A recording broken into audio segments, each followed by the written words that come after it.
Hey sports fans, Coach Nick here and welcome to B-Ball Breakdown.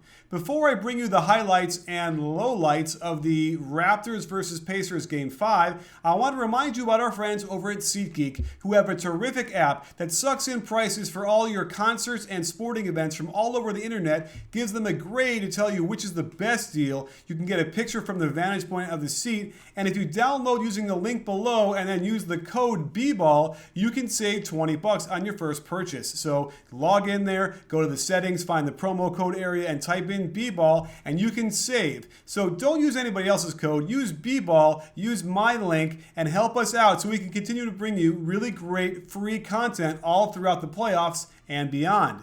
You in?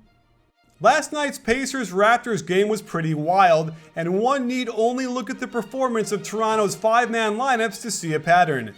Of their best producing lineups, Norman Powell's name keeps popping up.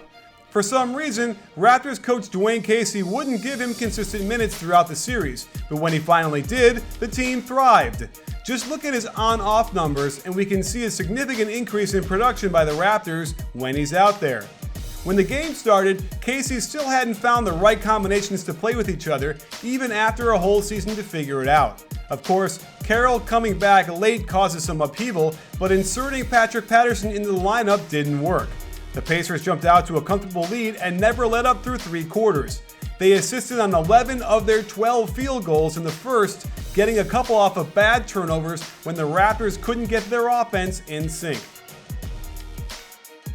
But after cruising for much of this game, the wheels completely fell off for the Pacers starting in the fourth quarter.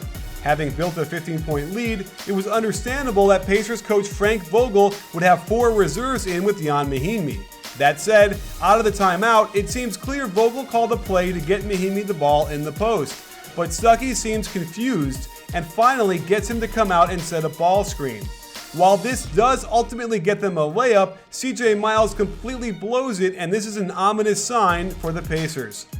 Perhaps this was the play they wanted to run, with Miles entering to Mahinmi in the high post. Not a big fan of this action since it brings Miles right in the path of the driving Stuckey.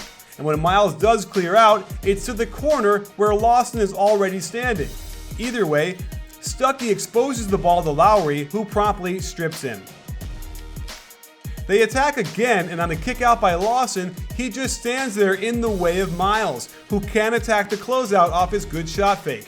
When Lawson gets it back, he does a great hesitation to get to the rim, and he simply has to shoot this layup instead of throwing it back out.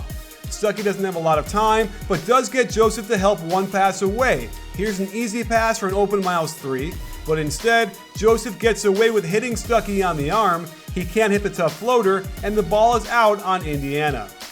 As Lawson brings it up, it's important to watch how Lowry tries to defend this by jumping into the path, then tripping Lawson. Clearly a foul on Lowry, but this comes back to haunt the Pacers later.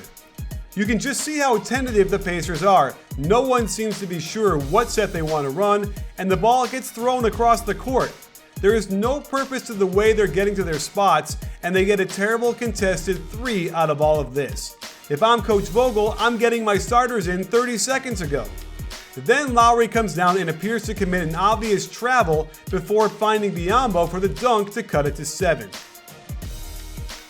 Mercifully, Vogel brings back Paul George and George Hill, but Stuckey continues his bad stretch and misses 2 very key free throws.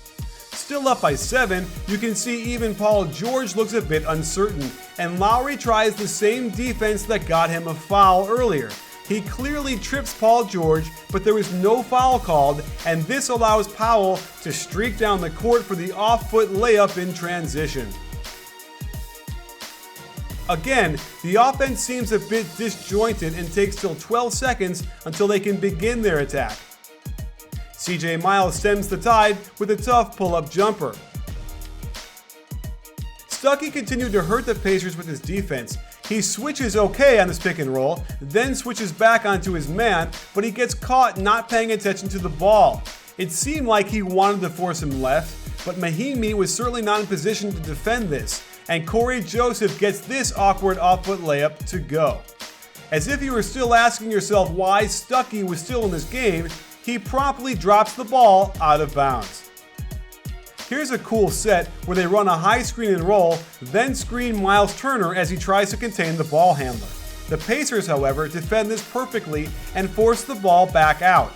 Joseph gets into the middle, kicks out, Paul George is in great position, yet Terrence Ross still hits this tough 3-ball. The Pacers again take way too long to get into their set, and this time on the pin down for Paul George, Norman Powell is there to hang on to George's waist before sprinting up with the inside hand to knock this bad pass down court and promptly lights up the building with this incredible dunk. The game got ugly for 2 minutes, nobody scoring until the Raptors run a step-up screen. Monte Ellis makes a mistake and allows middle penetration instead of forcing him back to the baseline, and Paul George helps one pass away. I would have preferred Solomon Hill to step up and help and allow Paul George to close out on the kickout from the weak side. Instead, it's an easy pass, a wide open look, and DeRozan knocks it down. This time, the Pacers defend this much better. As Biyombo steps up the screen, George keeps DeRozan out of the middle, they ride into the baseline, but George Hill doesn't have to rotate to the midline. Turner is in good position already, and this makes him a step slow, closing out on the absolute clutch 3 by Corey Joseph. And this caps a ridiculous 21-2 run the Pacers could not really recover in a meaningful way. It didn't help that they were called for fouls like this, where DeRozan initiates the contact, gets his chicken wing out, but Paul George gets penalized. Both teams struggled against good defense the last 2 minutes, and the Pacers were able to mount one last charge. However, Monte Ellis gets caught looking at the clock on the far end, giving Joseph a straight line drive to the hoop. While the Pacers did a nice job rotating, this shot misses long, and even though George Hill did a good job to box out, Lowry is able to tap it out. The Raptors run their set and get a good drive by Lowry right to the middle of the paint. Fantastic block by Turner, and this triggers some possibilities for the Pacers. I wasn't in love with his shot selection by George, but they are down by 4. Incredible hustle by Turner and Hill to track down the ball, and a great play by PG to find Hill in the corner for the open 3. Down 3 with 10 seconds left, the Pacers try to run the hammer play with Monte Ellis driving and Paul George getting the hammer screen towards the weak side corner. Great call. But Paul George doesn't set Norman Powell up with a jab step or a fake. Powell plays this perfectly, and Ellis is left with nothing left than to travel, no call, before throwing it up to the rim.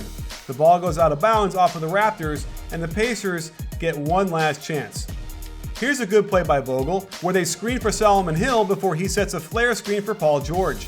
The timing was a little bit off. PG was a step late cutting off the screen, the pass wasn't exactly on the money, and it forced George to find Hill wide open on the wing. Unfortunately, Hill took way too much time, almost a full second, to get this shot off, and while it provided some excitement for a moment in Indiana, the referees waved the shot off, and the Raptors escaped with a key Game 5 victory. While most teams winning Game 5 become favorites to win this series, after watching the Raptors look downright bad for 3 quarters and benefit from a few key referee calls, I'm not willing to say this series is over at all. In fact, I'd expect the Pacers to come out looking for blood and to force a Game 7.